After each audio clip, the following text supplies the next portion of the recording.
ప్రధానమైన కారణం ఏంటంటే మొత్తం 17 మెడికల్ కాలేజీలను వైఎస్ఆర్ కాంగ్రెస్ పార్టీ అధికారంలో ఉన్నప్పుడు అన్ని పార్లమెంటరీ నియోజకవర్గాల్లోనూ ఈ 17 మెడికల్ కాలేజీలని ప్రారంభించడం జరిగింది. 5 మెడికల్ కాలేజీలు ఓపెన్ అయిపోయాయి, సీట్లు కూడా వచ్చాయి. మిగతావి వివిధ నిర్మాణ స్థాయిల్లో ఉన్నాయి.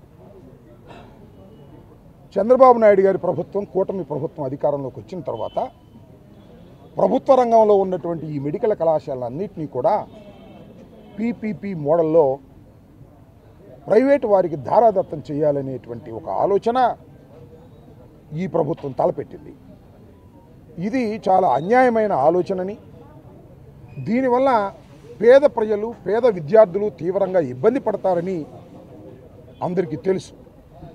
ఎప్పుడైతే ప్రైవేటు పరం చేస్తామో, మీరు చూశారు, ప్రైవేటు మెడికల్ కాలేజీలు కానీ, ప్రైవేటు మెడికల్ వైద్యశాలలు కానీ ఎంతెంత ఫీజులు వసూలు చేసి వారు వాటిని నడుపుతున్నారో మనం చాలా చూస్తున్నాం. ఇప్పటికే ప్రైవేట్ రంగంలో చాలా మెడికల్ కాలేజీలు ఉన్నాయి, వైద్యశాలలు ఉన్నాయి. ప్రభుత్వ రంగంలో ఉండేటటువంటి మెడికల్ కాలేజీలు కానీ, వైద్యశాలలు కానీ పేద ప్రజానీకానికి అందుబాటులో ఉంటాయి, ఎఫర్ట్ చేయడానికి వీలుగా ఉంటాయనేది ప్రాక్టికల్గా నిరూపణైనటువంటి సత్యం. అన్నిటినీ తీసుకెళ్లి ప్రైవేట్ రంగానికి అప్పచెప్పేసి పేద ప్రజలకు అన్యాయం చేయాలని చంద్రబాబు ప్రభుత్వం తలపెట్టినటువంటి ఘోరమైన తప్పిదాన్ని సరిచేసుకోవాలని మేము డిమాండ్ చేస్తూ ప్రజా ఉద్యమాన్ని నిర్మించాలనేటువంటి ఉద్దేశంతో జగన్మోహన్ రెడ్డి గారు పిలుపునిచ్చారు. ఈ ర్యాలీ మొదటిది కాదు, చివరిది కాదు. ఇది ప్రజా ఉద్యమంలో ఒక భాగం. ప్రభుత్వం మీద ఒత్తిడి తీసుకురావడంలో ఇది ఒక భాగం. ఈ పీపీపీ విధానం చాలా రాష్ట్రాల్లో ప్రభుత్వాలు తలపెట్టాయి, మెడికల్ కాలేజీలను ప్రైవేటు పరం చేయాలి అని. కానీ అక్కడ ప్రజలు పెద్ద ఎత్తున తిరుగుబాటు చేశారు. తిరుగుబాటు చేస్తే ప్రభుత్వాలు వెనక్కి తగ్గాయి. అది గుర్తుపెట్టుకోవాలని కూడా ఈ సందర్భంగా ప్రజలకు మనవి చేస్తున్నాం. ప్రజా ఉద్యమాన్ని ఎప్పుడు నిర్మిస్తామో ప్రభుత్వాలు వెనక్కు తగ్గినటువంటి సందర్భాలు ఈ రాష్ట్రంలో, ఈ దేశంలో ఉన్నాయి. ఆ పద్ధతుల్లోనే ఇవాళ వైఎస్ఆర్ కాంగ్రెస్ పార్టీ నాయకత్వంలో పెద్ద ఎత్తున ప్రజా ఉద్యమాన్ని నిర్మించేటటువంటి కార్యక్రమం చేస్తున్నాం. దీంతో పాటు 1,000,000 సంతకాలు సేకరణ చేయాలని నిర్ణయించుకున్నాం. ఆ సేకరణ కార్యక్రమం కొనసాగుతూ ఉన్నది. ఈ 1,000,000 సంతకాలు తీసుకెళ్ళి గవర్నర్కు సమర్పించి ప్రభుత్వం మీద ఒత్తిడి తీసుకురావాలనేటువంటి ఉద్దేశంతో మేము చేస్తున్నాం. ఇది లోక కళ్యాణానికి పనికొచ్చేటటువంటి ఉద్యమం, ప్రజలకు మేలు చేసే ఉద్యమం, పేద ప్రజలకు మేలు చేసే ఉద్యమం. పేద విద్యార్థులు ఎంబీబీఎస్ చదవాలన్నా, పోస్ట్ గ్రాడ్యుయేషన్ చదవాలన్నా ప్రభుత్వ కళాశాలలు ఉపయోగపడతాయి తప్ప ప్రభుత్వ కళాశాలలు ఉపయోగపడవు. చంద్రబాబు నాయుడు గారు, కూటమి ప్రభుత్వం వీటన్నిటినీ పెద్ద పెద్ద కాంట్రాక్టర్లకి, భూస్వాములకి, ధనవంతులకి ఇచ్చి వారి దగ్గర నుంచి డబ్బులు తీసుకొని లోకేష్ జేబులు నింపాలనేటువంటి ప్రయత్నంతో చంద్రబాబు నాయుడు గారు చేస్తున్నారనేది మా ఆరోపణ. అమ్మేస్తున్నారు మెడికల్ కాలేజీలను, పేద ప్రజలకు అన్యాయం చేస్తున్నారు, ధనవంతులకు కట్టబెడుతున్నారు. ఇది అన్యాయం.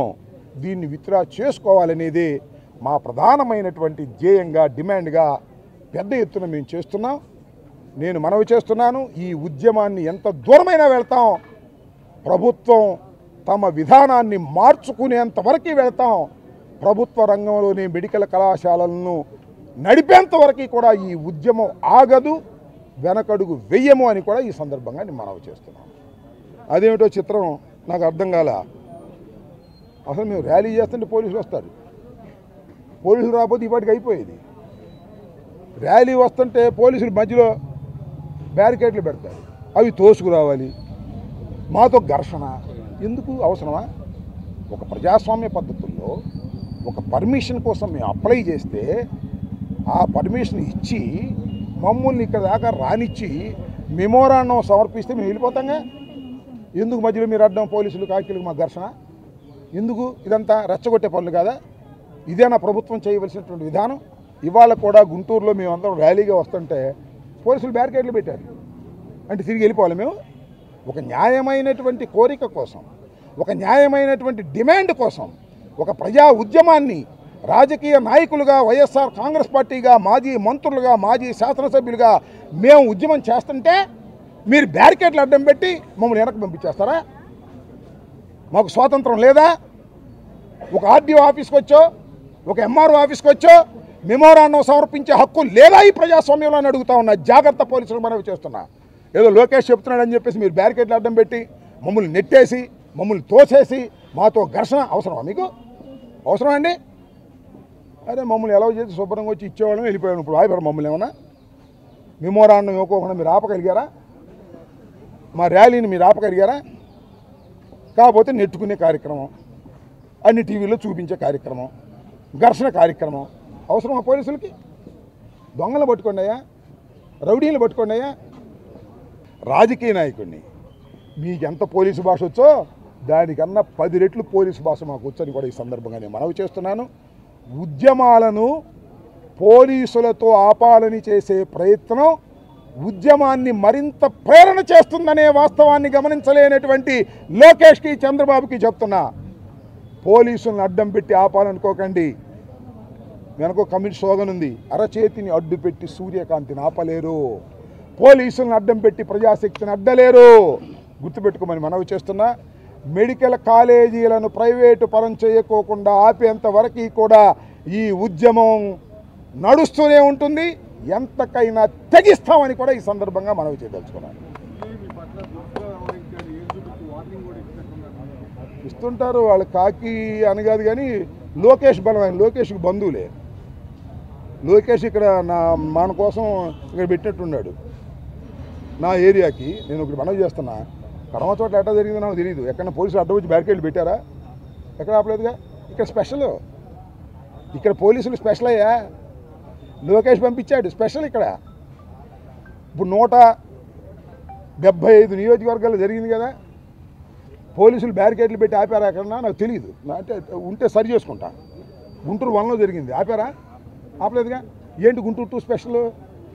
అంబటి రాంబాబు స్పెషల్, లోకేష్ స్పెషల్, లోకేష్ బంధువు స్పెషల్. ఇక్కడ లోకేష్ బంధువు గారు ఉన్నాడు సిఐ, ఆయన పోలీస్ భాష వాడాడు, మనం కూడా పోలీస్ భాష వాడతాం.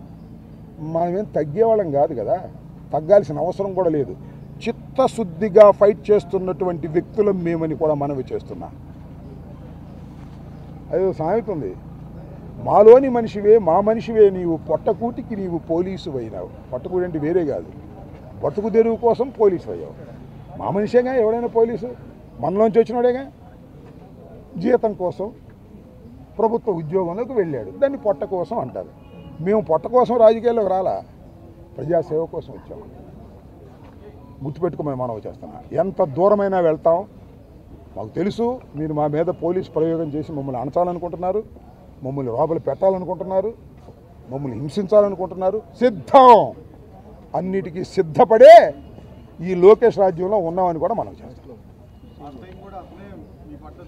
అదే లోకేష్ గారు డిప్యూట్ చేసినటువంటి లోకేష్ గారి బంధువు అతను నా టార్గెట్ అనుకుంటున్నాను నేను. ఇవాళ కూడా చూస్తే ఏ నియోజకవర్గంలోనూ ఆపని పోలీసు వారు ఈ నియోజకవర్గంలో ఎందుకు ఆపారు మీరు ఆలోచించండి. ప్రేక్షకులు ఆలోచించండి, మీడియా పీపుల్ ఆలోచించండి, చెప్పండి.